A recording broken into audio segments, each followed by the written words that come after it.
Hey everyone, this is the Halifax Real Estate Podcast. My name is Jason Paul and I'm a licensed realtor at Keller Williams Select Realty in Halifax, Nova Scotia. I'm here to help you gain a better understanding of real estate in Halifax and introduce you to a wide variety of people that work in or with our industry as well.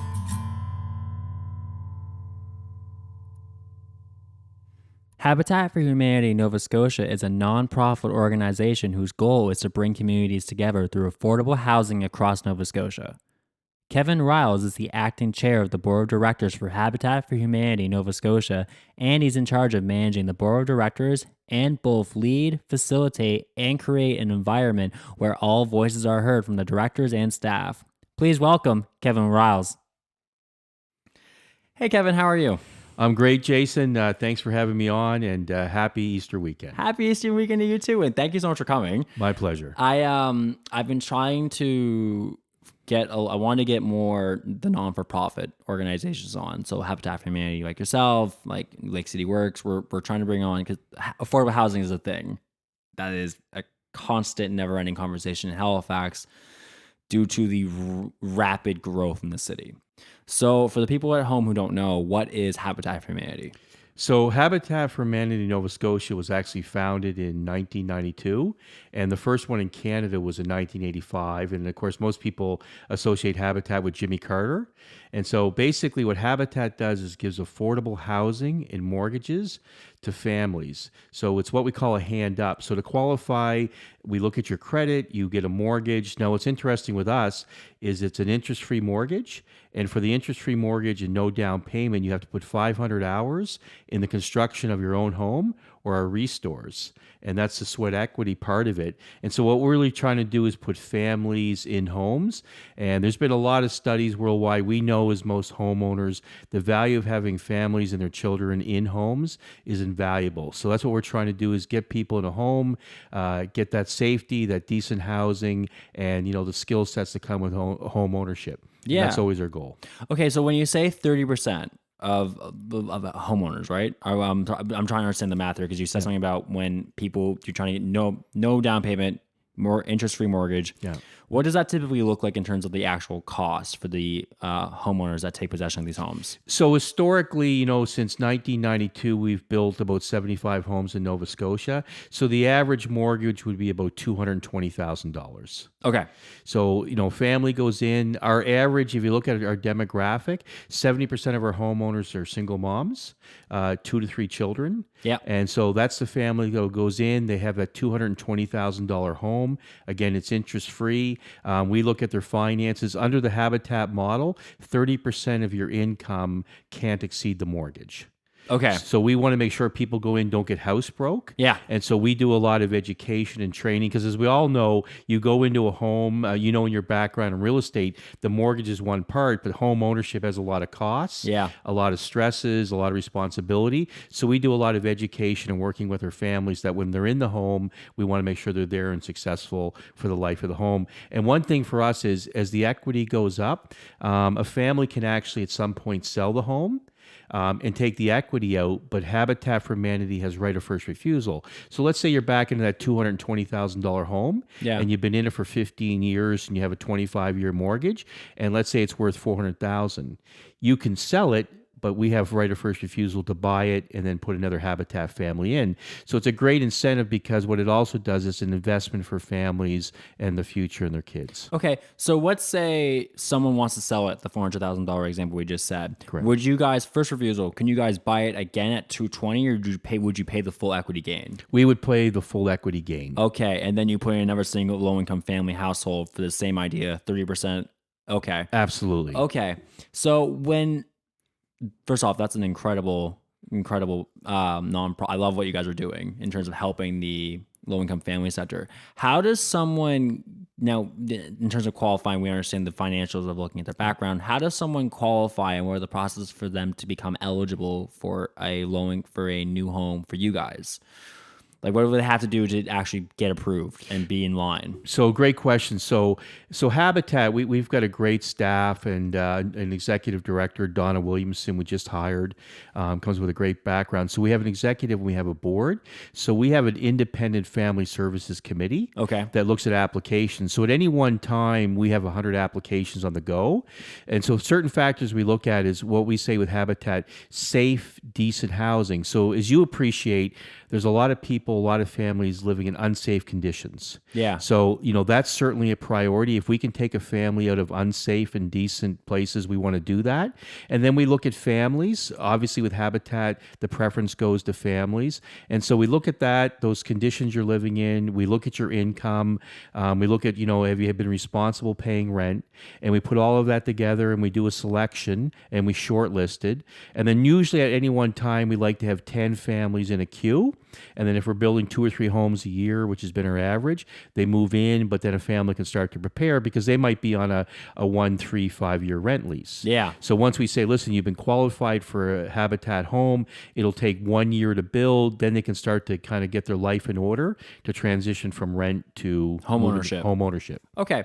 So for you guys in terms of the 1-year build, how do you guys keep that on track? And like, is it, so let's say someone gets qualified today, in 1 year they're gonna be moving into a house.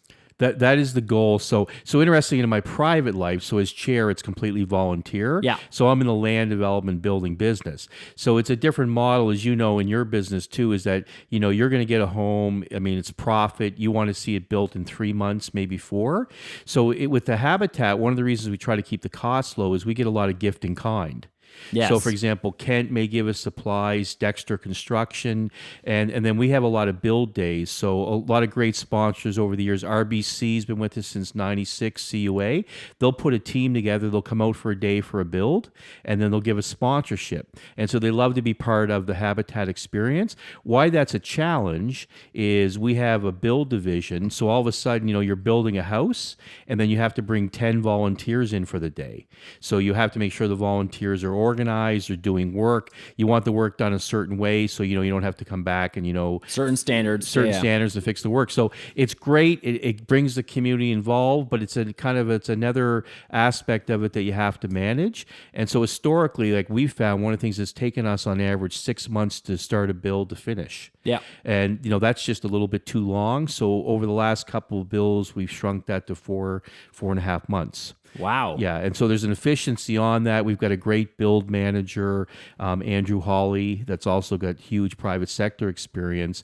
Because at the end of the day, what you don't want to have happen is basically take homes longer than they should. No, of course. Because it's like anyone else. You bought a home, you're going to move into it. The home's not ready. Your home is selling. You got to stay in a hotel. It's no different here if they've given up their lease. Yeah. So we try to get on schedule and we try to get everything. And because it's a interest-free mortgage, one of the things with us is that we want to be cost neutral as an organization. So if we're building a $500,000 duplex, so we're doing one right now in Spryfield, next to Governor's Brook, called 19 Macintosh Duplex. That'll be ready, finished this year. Total construction for that was about $500,000. Okay. So we raised the money for that. We want to make sure that's cost neutral, make sure we raise the $500,000, because if we're short $100,000, then the only way we can make that up is on a line of credit or operation. So to sustain our organization, we want to be cost neutral, because the stronger we are, the better we can serve families. Okay. So there's a lot you've unpacked there, and I want to try and get into nuances of it. So the 19 Macintosh duplex. Yeah. That'll be done this year.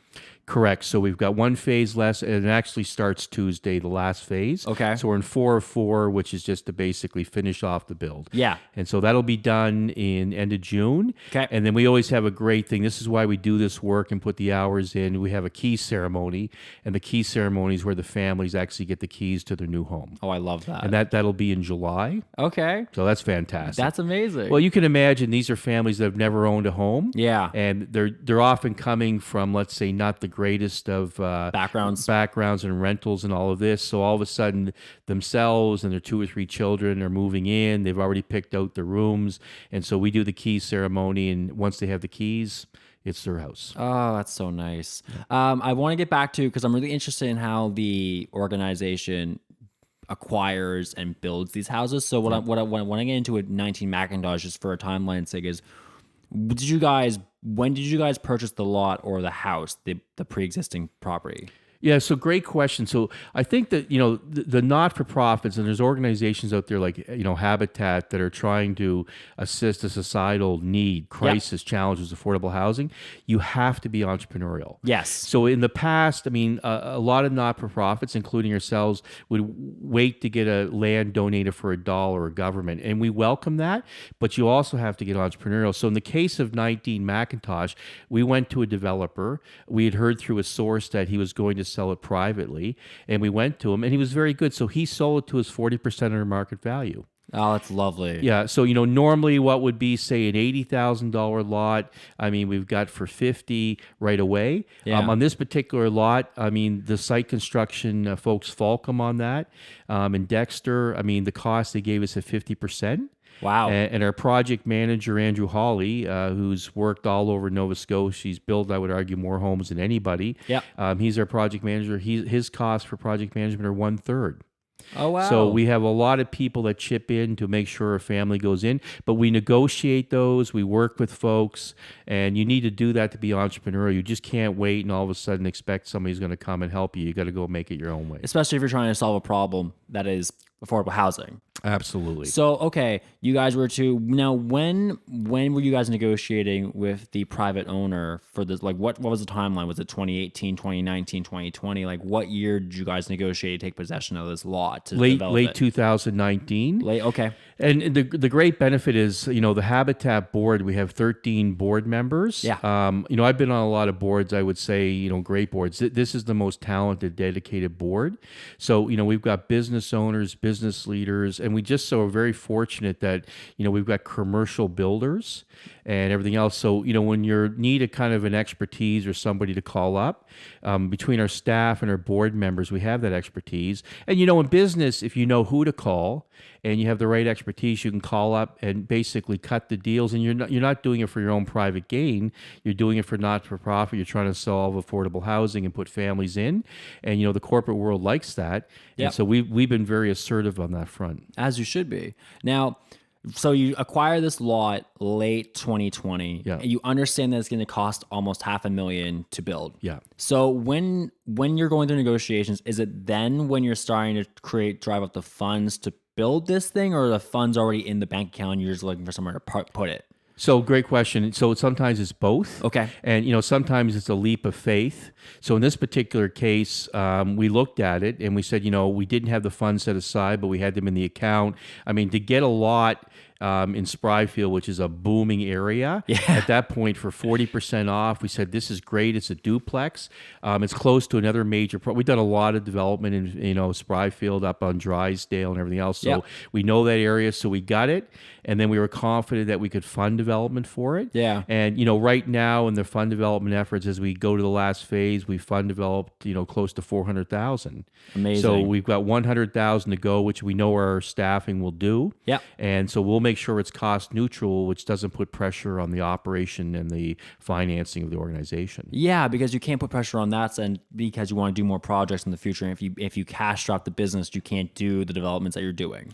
Absolutely. And, Jason, this is no different than personal finances or a company. If you wake up one day and you have $5,000 in expenses and you make $2,000, two things happen. That's got to go on a credit card. Yeah. You got to get a loan, or you got to pull cash out, and it puts pressure on you as a family, an individual, or business, and we're no different. So that's why we have that cost neutral to make sure that when we get into these, how can we do it? So for us, though, the next big step is to look and say, how can we do more housing? So, over historically, we've done 2 or 3 a year. That's great.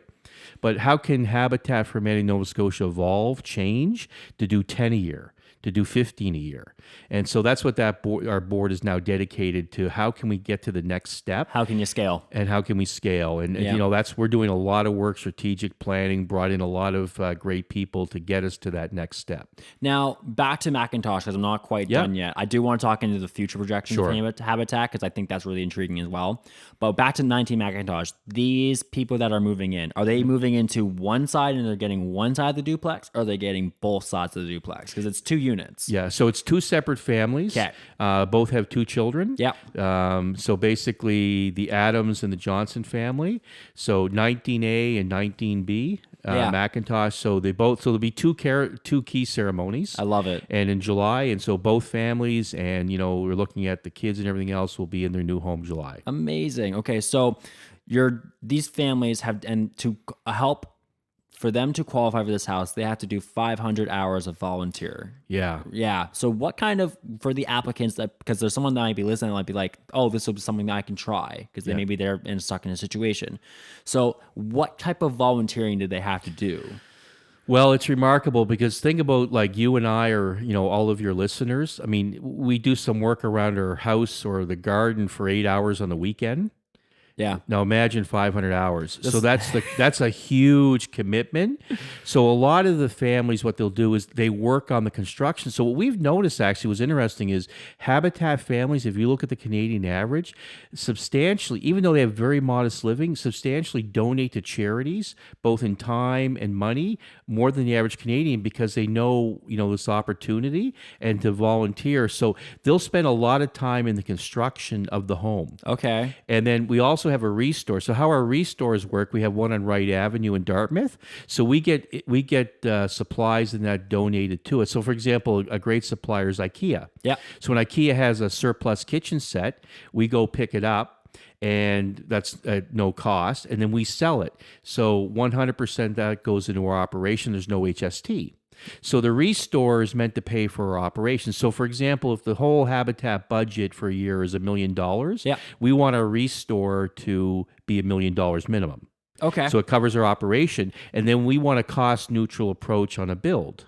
Yeah. Now, so the key though is, so that makes sure that we're going forward in a sustainable manner.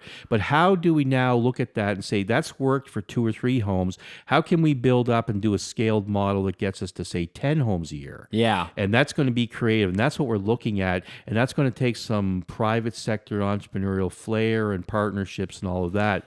But at the end of the day, the families, back to your question, that 500 hours is either a combination on the build site or in a restore volunteering.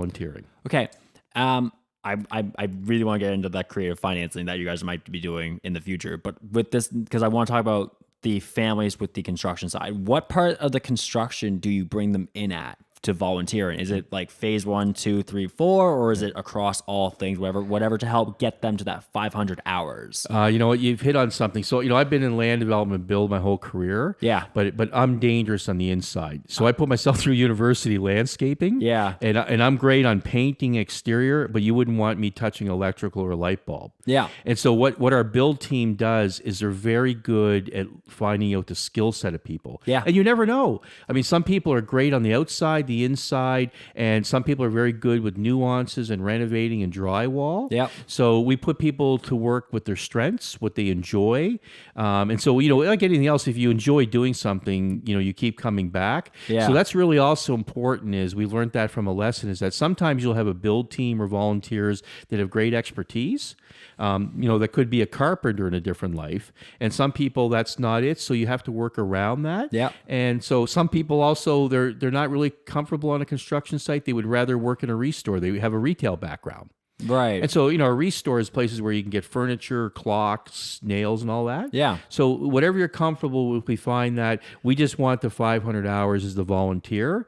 And that's why we say it's a hand up, because yes, you're getting an interest-free mortgage, but it is a mortgage. It's affordable. You pay a mortgage like any Canadian citizen, but they just can't get the down payment. It's always a down payment. It's always a down payment. So we do the down payment as part of the mortgage, and to offset that is you put 500 hours of sweat equity in the restore of the build. Yeah. And that really, I think, at the end of the day, makes the home ownership sweeter, because you've worked very hard to get it. You've earned it. You've earned it. You've earned it through your volunteering. Correct. Now, do they have to complete the 500 hours before they take possession, or can they do it like maybe they're at 350 and then they get the keys and they have to complete the other 150? Well, again, that's a very good question. So we like to have the 500 hours, but we're reasonable. I mean, if somebody's at 300 or 400, we're not going to keep them out of the house. Yeah. So what we would do is, we've always found over the years, if they have 100 hours afterwards, then we'll have them volunteer at the restore, and we'll have that made up. So absolutely. Well, yeah, because it just makes. I only asked it because of the timeline's sake, right? Yeah.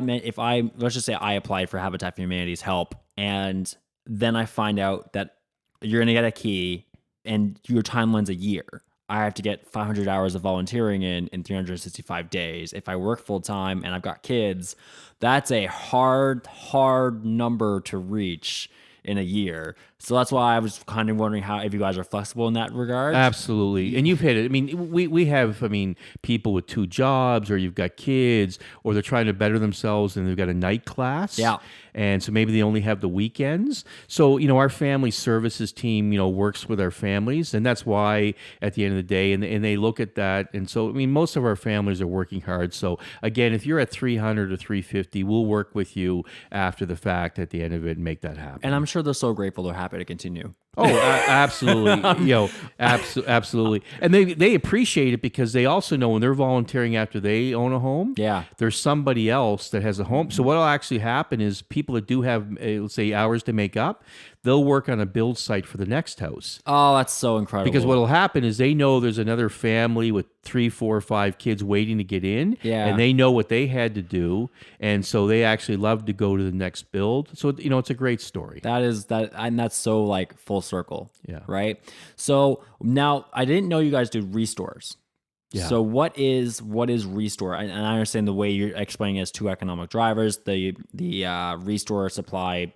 The restore pays for the homes to be net neutral, which keeps the business line to grow and continue. Yeah. So what is the restores? So if you think of Habitat and you think not for profit as a business, but Yeah. we build a home and we fund develop for a home. So how do we actually cover operations?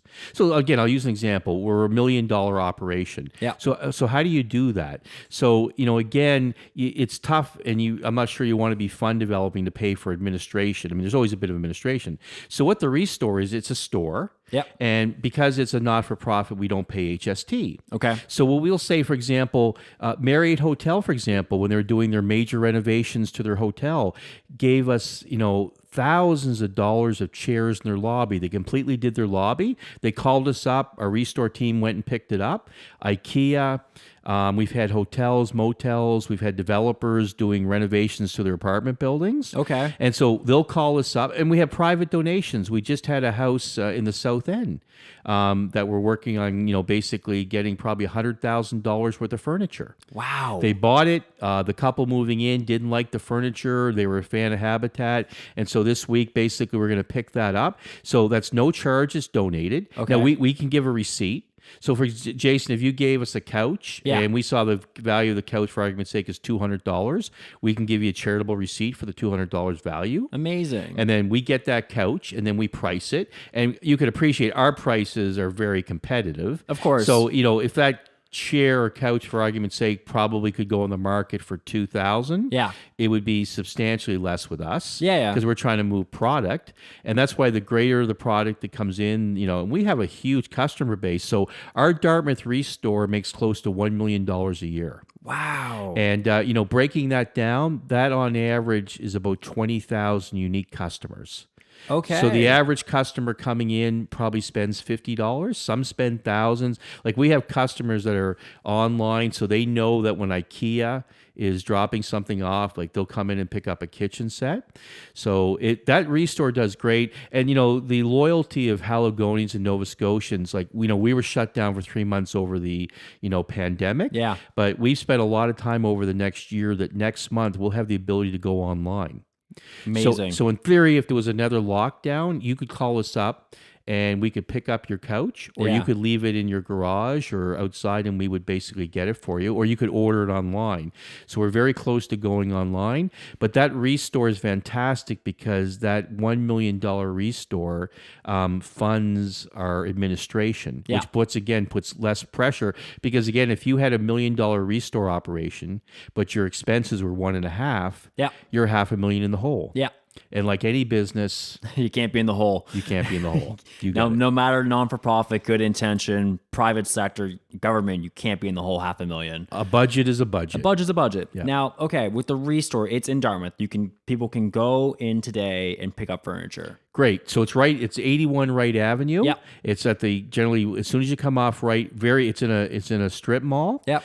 15,000 square feet. great size, and you can get everything. Like I'm usually there twice a month. Like I got a grandfather clock for $500. No And way. that's just the thing I always wanted. My grandfather had one, Yeah. and I don't know what it is, but I know on the market this would probably have cost $5,000. And I Yeah. happened to walk in, and I walked in for something else. I was looking for a table. I saw this grandfather clock. I couldn't believe it, and I picked it up. And I hate to admit this as chair, but for a year as chair, as I was learning it, I didn't know the Restore didn't charge HST.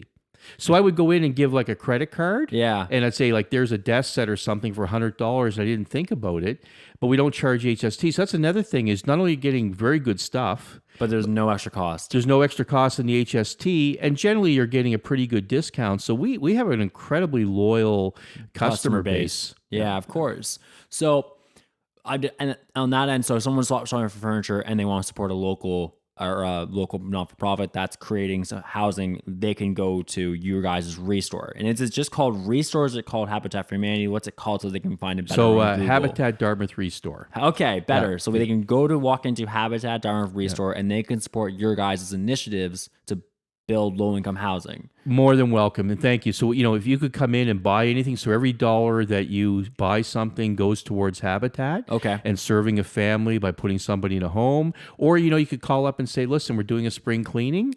We have some commercial or residential, a chair, a desk, whatever, a TV, and our folks will pick it up. So we have a couple of trucks. Yeah. And then we can come to your house, your business, and our movers will pick it up. Or you can drop it off, whatever you like. We have a bay in the back, and so we can make it very easy for you.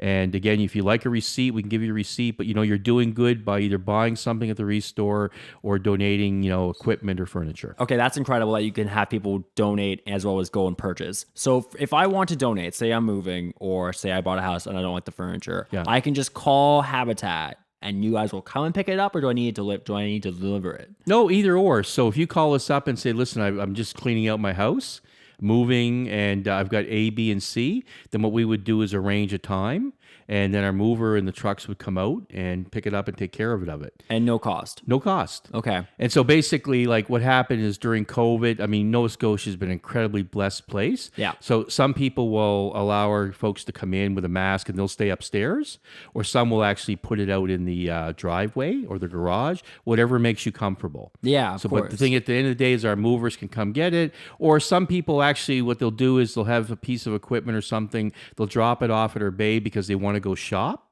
Yeah. But that's just up to you. Whatever makes you comfortable, whatever easiest. So they can drop it off at the store or they can come get it picked up. Come pick it up. Yeah. And okay, how many donations do you guys receive in a year? I know that might be a hard number, but like just an idea, ballpark of how many people actually support this endeavor through donations from furniture or maybe some appliances or something. Oh, it's significant. Easily over 1,000. Wow. Yeah, and so Habitat Canada also, I mean, they have a major GIK gift in kind Restore in Ontario. Okay. So once a month, we typically get shipments from them. Okay. Because what will happen is some people will donate to Habitat Canada. Yeah. And that's an organization for the federation, but they're not actually an affiliate. Yeah. So there's 53 affiliates across Canada. There's 6 in the Maritimes. So for example, St. John's, Newfoundland, Charlottetown, Moncton, Fredericton, St. John, Yeah. and Halifax. So they'll say, okay, we got this major donation, and then what they'll do is they'll ship it something to Halifax, something to Fredericton. So we get that from head office. Okay. We have a lot of corporate support. And we have a lot of individual Nova Scotia resident support. Yeah. So it's a combination. But it really is, I mean, it's what we thrive, because the only way we can do well in the Restore is we have to have things to sell. Yeah. And so when typically we really push that, and we do a lot of procurement. And again, it's like the Marriotts, the IKEAs, the many that give us this equipment. That was going to be my next question: is how many of the local big businesses come in to give you guys a lot of support? So like a Kent, like you say, IKEA, a Marriott hotels. Like I imagine that the big box store companies like a Leon's also all pull in to help with resources as well, which only can help the Restore. Absolutely. And, it's interesting you say that, because we just had this discussion among our executive director and our board is, we're looking at the possibility of hiring a procurement officer. Oh, I mean, that's something we're looking, because think about this. I mean, we're actually in the Burnside Industrial Park, yeah. and the Burnside Industrial Park has treated us well. But I mean, this as a business guy, if you, I mean, and our staff are very busy, so we have a very lean but incredibly dedicated staff. But if in some organizations there's a procurement office, their job every single day is to call. So I think there's something like 5,000 businesses in Burnside. Yeah. So it's the call, and a lot of people don't know what we do. They No. drive by and they see us. So if I call up Jason, and it's Jason's flower shop, but Jason's, oh my God, I happen to have a desk or whatever. I never thought of this. And so basically, anytime we go onto these campaigns to try to generate are always well. So we're looking at some full-time resource in that area, because it's I think it'll serve us well. Well, here's a question for do you guys care about the quality of the furniture? Can you restore it? So in some cases we can. It depends. So if it's furniture, I mean, we have the skill set. I mean, if it's like technical equipment, like we have a lot of light fixtures and all of this, but it's a balance, because our staff are very good. So we have about 9 restore staff volunteer. Yeah. 3 or 4 ex-military, couple of ex-carpenters. So they're very good at looking at something, and so they'll know that maybe something's not quite 100%, but they would know that, for example, somebody will come in and buy it because they happen to be a builder or somebody doing renovations and know how to deal with it. Yeah. So the things that come into the store because of our staff are generally workable because they know what they're doing. You wouldn't want to trust me, but that's why we have staff, right? Yeah. Please don't give me a hammer either. Yeah, No. That's bad. The reason I'm thinking it is because I just think of like student to pick up day, because when the students all leave the universities at the end of the semester to go home, they leave so much furniture, just like give it away. They leave it on curbs. I'm just thinking like there might be another asset for you guys in the future if you can drive consumer knowledge forward to the community. That maybe instead of getting, because they need to offload that furniture. They're going back to Ontario. They're going back to BC. They're going back to their own country. For you guys, it might be an opportunity to just, maybe it's consumer awareness and building a campaign to say, hey, if your student pickup day, we'll pick up the furniture if it's of good use. My God, Jason, that's a fantastic idea. I never thought of that. It's been so long since I've been a student, but you drive by, the Sigma Chi's and everything else. I mean, during the 2 times a year, and there's couches and chairs lying on the sidewalk. That's what I'm saying. That is I'm going to bring that up with our executive director, Donna Williamson, because I think that's a great idea. Because it solves 2 problems. Because the first problem is the debris that goes on the sidewalks and the streets. Yeah.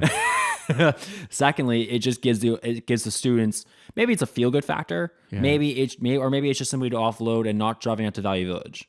Yeah. You know what I mean? It's supporting another endeavor that goes towards a wonderful cause. Yeah.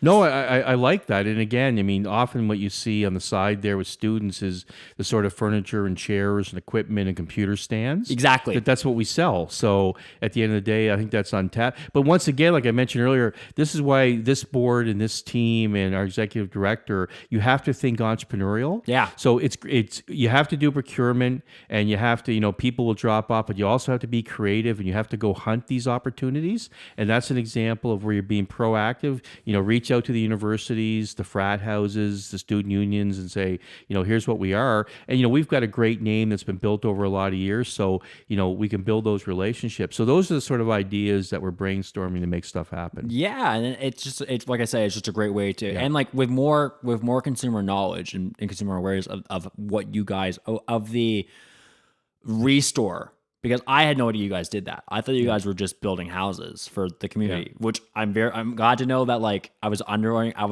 as the business side of me is like, how do they finance this? Where is this all volunteer money? Like where is all? So it's nice to know there's an economic model in Burnside, but that the public and that community can support.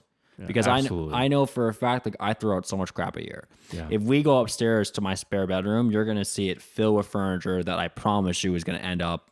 It would end up at Value Village if I hadn't known, but now I'm going to bring it to you guys and the restore in Dartmouth. Yeah. But I don't know that, right? But now that I do, I know where it's going to end up. Well, you're not alone, Jason. How many people don't know? And again, I know that's part of what our executive director is going to do is, she has a very strong social media background. Yeah. And we do some, but I mean, we need to get more out in social media. We need to get our name out there. A lot of people don't know Restore. I mean, again, I laugh at myself. I mean, I was chair for a year and not knowing we weren't charging HST. I hate to admit that. But I mean, so now when you actually go to the Dartmouth Restore and you come in, there's like a little kind of a pillar that says, Restore, no HST.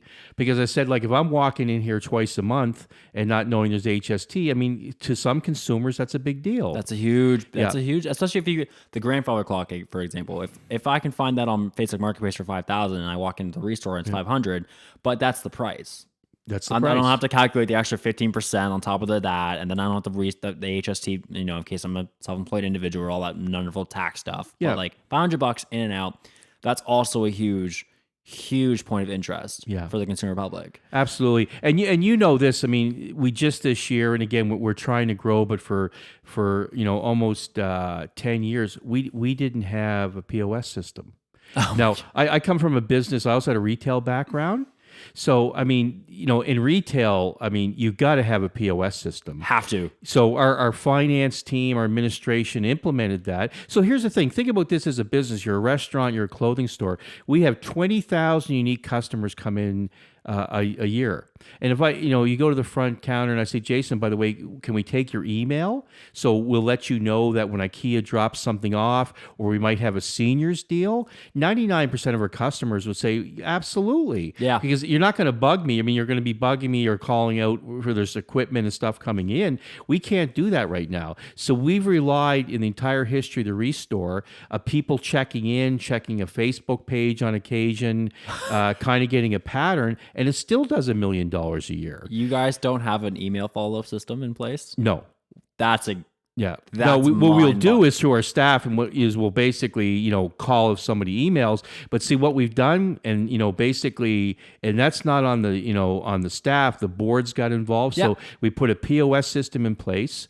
We've got a CRM. Yep, database management system. You got it. And the other thing is we just hired Smile Dog. Because here's the thing, our staff are so busy on the floor that all of a sudden, people donate. So, if Jason and, basically your wife or girlfriend have a couch, you might wait 24 to 40 hours. You want to give it to Habitat. But if you call up and nobody responds in 2 or 3 days, you're going to do it and give it to somewhere else. Yeah. So now we're so busy on the Restore, we hired Smile Dog. Okay. On a donation line.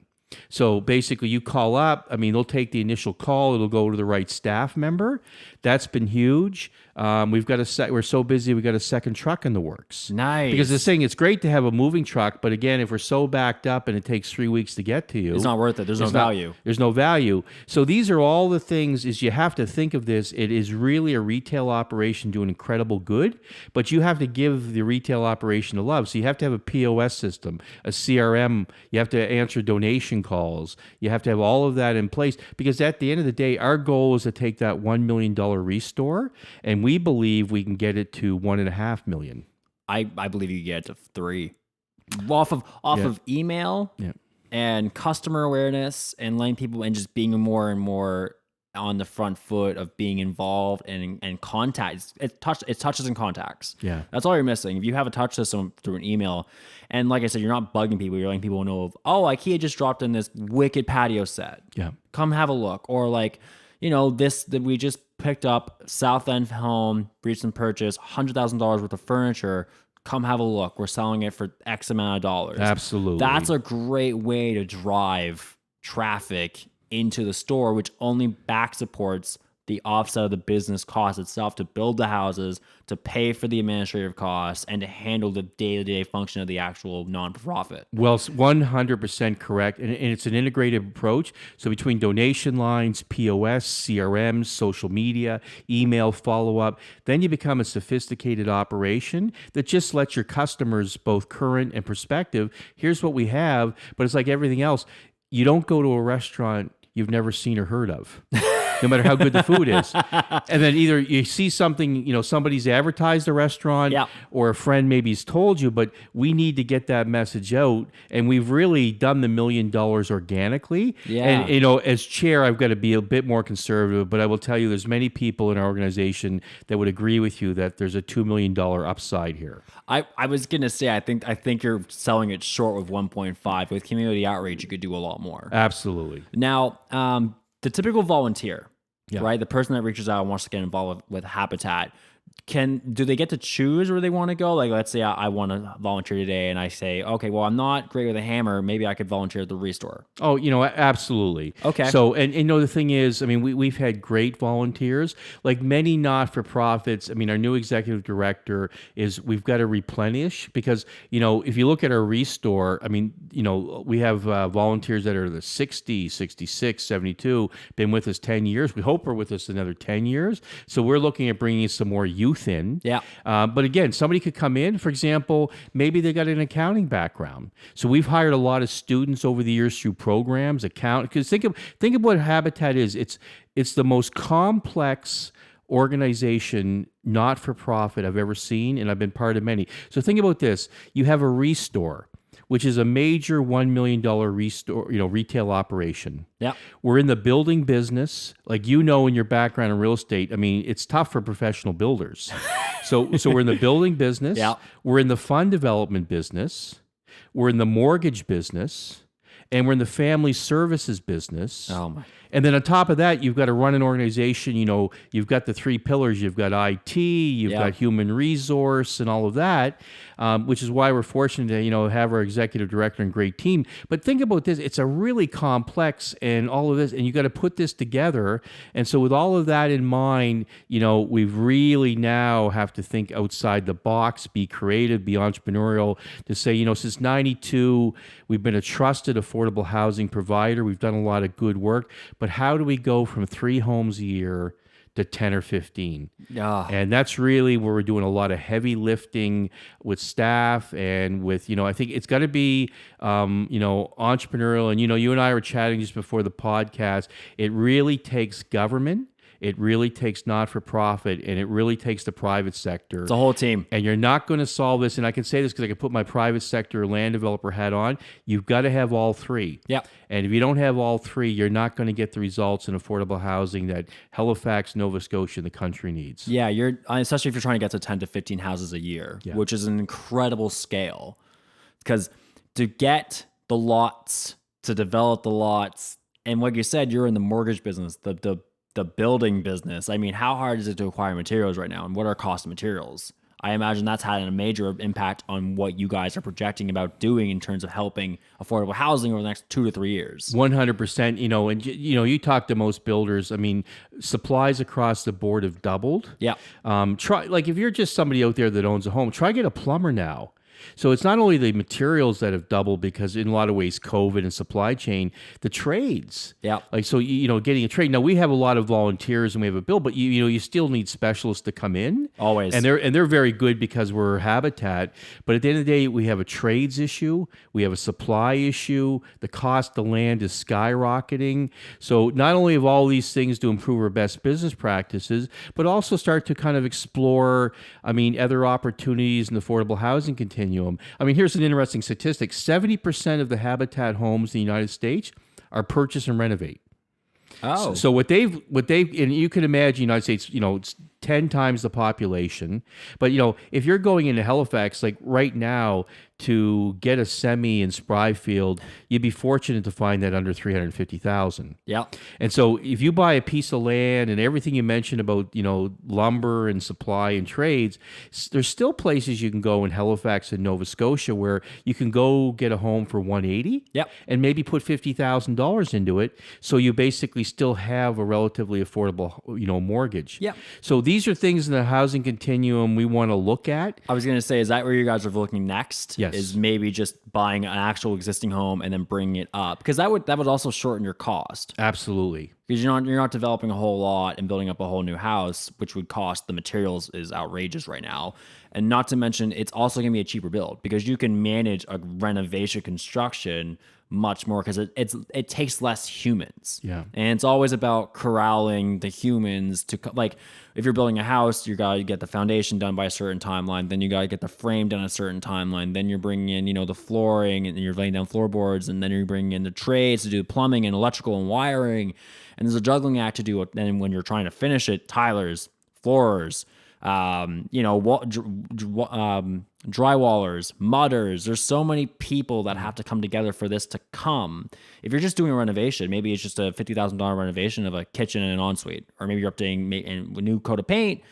That's not quite such a level of complicated parts coming together to bring this all up. 100% correct. And, to everything you said, think about doing all of those alignment, like we've all been part of a home, and then you have to incorporate the volunteers that Yeah. are not professional builders. And then you have corporate build teams come in, which is why, that habitat's typically taken 6 months. Now it can reduce cost, but time also is cost. So there's a lot of advantages, everything you've outlined to renovation.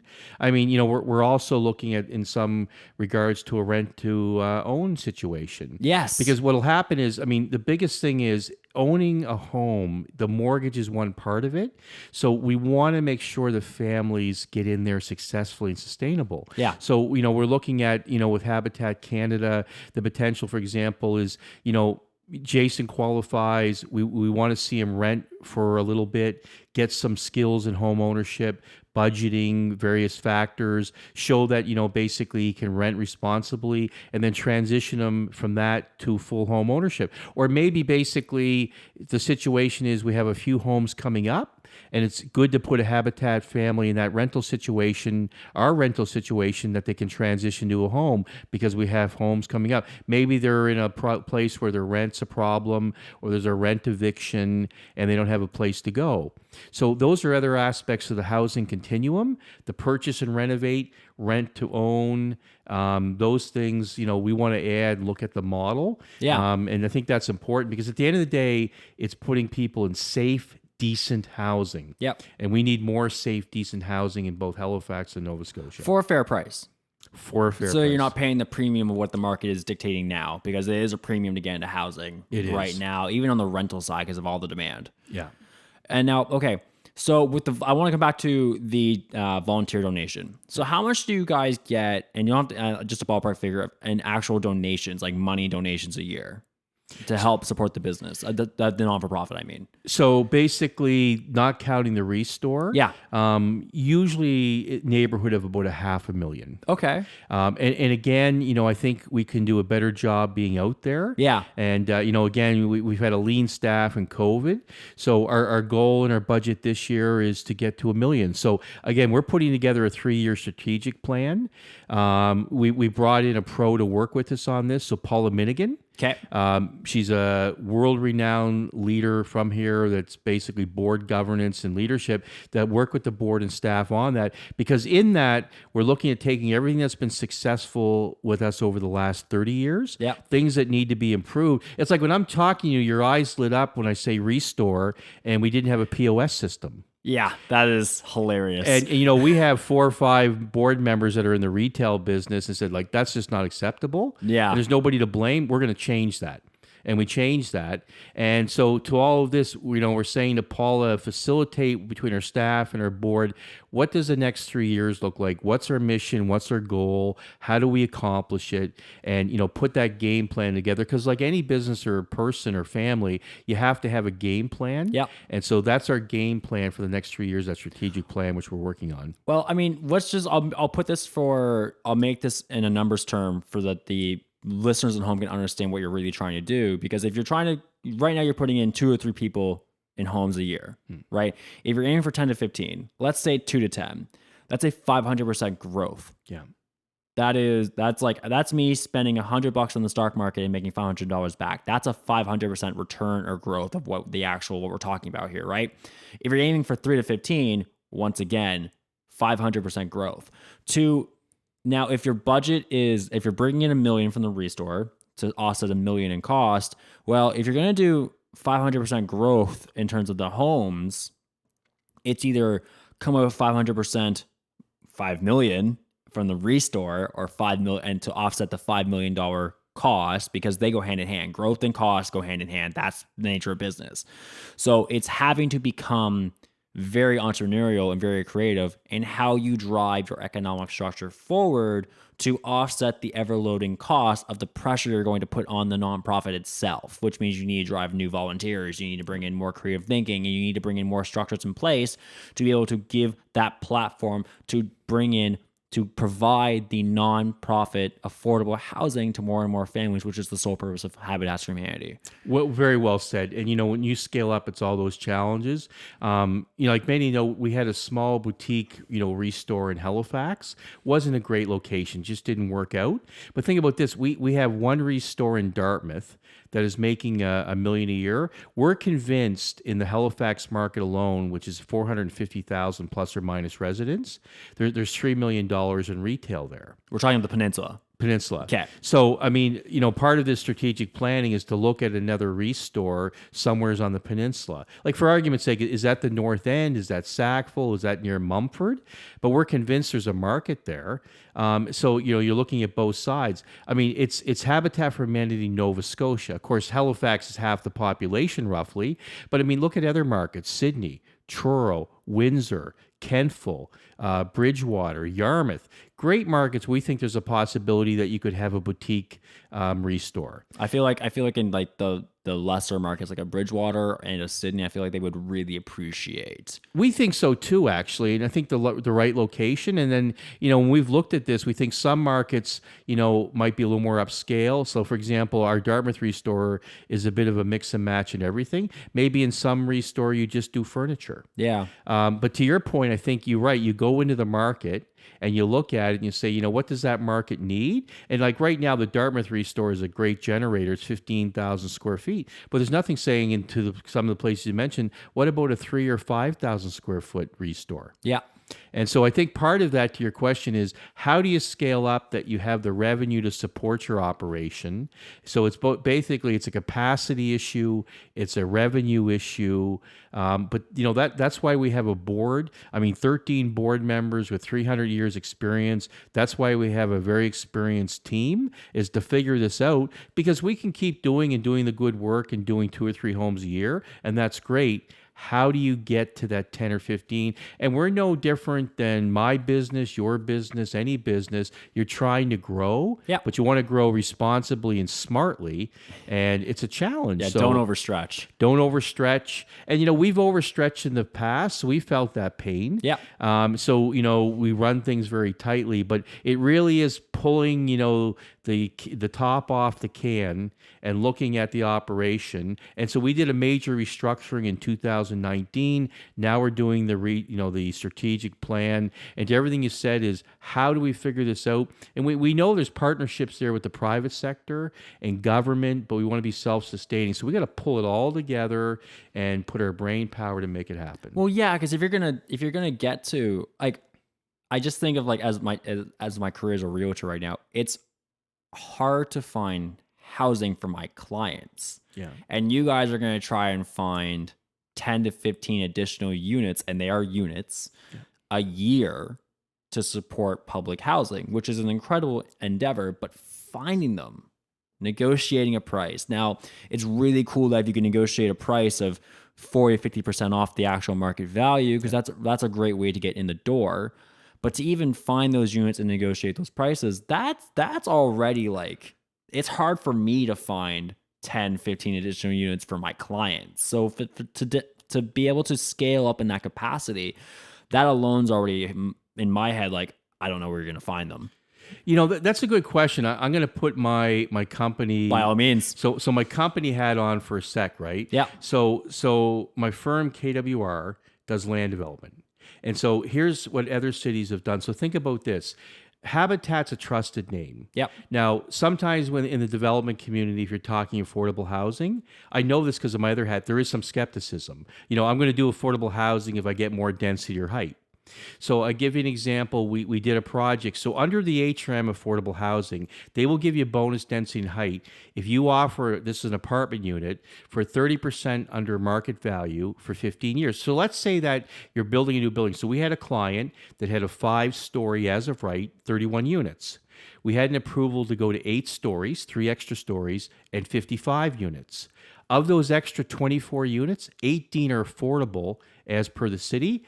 That means that, for example, if that unit was $1,000, yep, he has to offer it at 30% less, which is 700 Yep. for 15 years, and it can only increase in rent by the cost of living, which in 20 years in Halifax has been about 2.2%. Okay.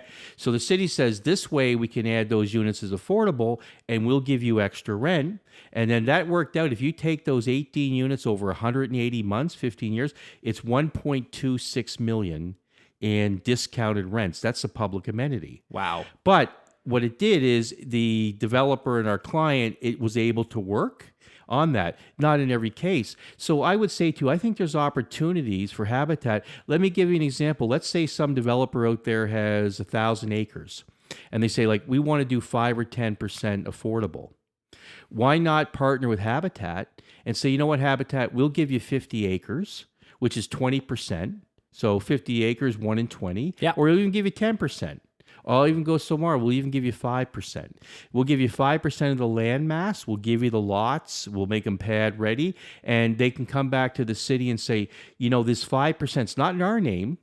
It's in Habitat's name. Yep. Now, we have to have certain covenants, but Habitat will go build those homes. So we get the land, it's pad ready. I was going to say, And as then, long you know, as it's pad ready. all pad ready. And then the developer, listen, I would have no problem with this. Would go back to the city and say, look, we've given 5 or 10% of this land to Habitat. That's our public amenity. That's our affordable housing. Let them do what they do very well, which is affordable housing and everything else. And, you know, go back and maybe they get some extra density on the other 95%. Yeah. Because the developer has the land. Yep. They're always trying to get extra density because I know density pays the bills. Yeah. But, you know, the public, I get this, is a little bit skeptical because we're in the not-for-profit affordable housing business. That's all we do. So I think there's some synergies between the developers and Habitat where we can work together. And at the end of the day, I mean, the city's goal, the province's goal is we just want to see more affordable housing. But to your point, land is at a premium. But if you can work, for example, donating land to us in your overall mix and say to the city, look, we just gave Habitat 5% for free or $1, but we want to get, you know, go from 4 units an acre to 6, really in a land development, nobody cares. You know, they're not asking to put 30-story buildings up. The developer benefits, Habitat gets access to land that it can build on, and the community benefits. Right. So again, you know, that's one example. There's many, but I think you have to think creatively. But at the end of the day, this is why I say you can't do it with not-for-profit alone. It's difficult to do with developer alone because the developer is in the profit business. That's it. And government has money and they have toolboxes where they can offer more density, but somebody has to build it. Yep.